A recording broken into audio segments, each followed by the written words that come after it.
Hey ceramic students, welcome back to the studio. Today we're going to begin our on-site installation piece, and it's actually not going to involve any clay at all. We just really need sketchbook, something to write with, and your smartphone. We're going to use the camera that's on board. I'm actually going to go out for a walk out in the woods. You may go for a walk in a more urban area, or maybe some sort of park that's some combination of both. Come along.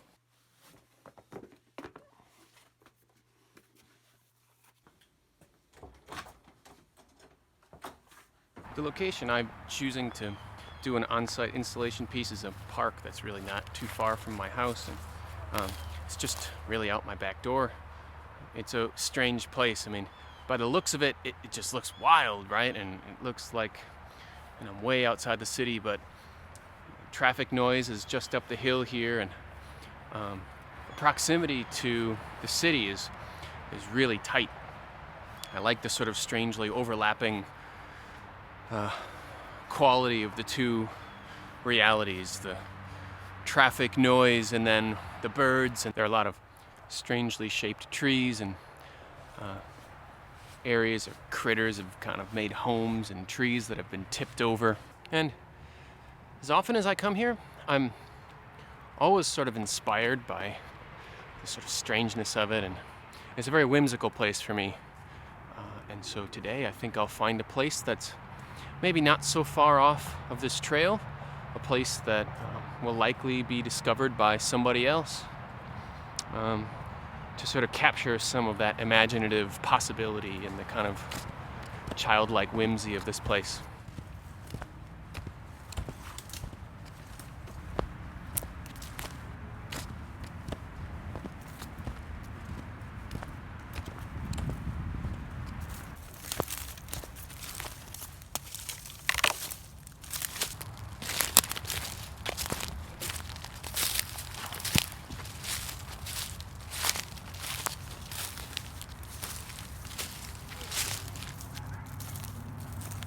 There really isn't a wrong place to do a site-specific installation, but I know that most of you guys will maybe struggle with this first problem of finding the right spot. I mean, there is no wrong spot, really. It has more to do with the imaginative potential of a place. It really has more to do with what's going on in your own mind than the place itself.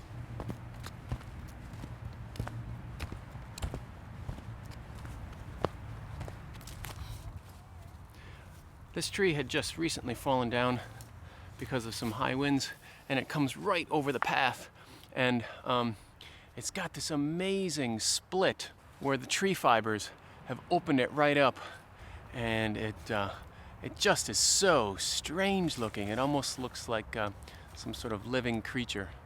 And I think this is maybe one of the first places that I'll do a little bit of work. I'll photograph it, maybe make a few sketches while I'm here in the woods, and then go back to the studio and do a little bit more thinking about it. The more time I spend in a place like this, the more ideas I get, and this really strangely shaped triangular split that faces directly down the path, it's maybe the most exciting place. So I think I've photographed it. I think I'll do a few sketches in the studio and come back tomorrow and actually begin the clay installation right here.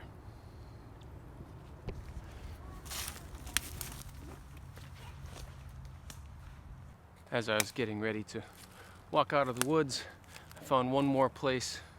I thought I would do maybe a secondary installation. Actually, my daughter found it. She'd been busy working in a small group of saplings, constructing some pieces of wood laid carefully over the edges of trees, and I thought this could also make for maybe a second interesting piece, connecting the trees together and using clay. I'm not sure. I'll find out here when I get back to the studio.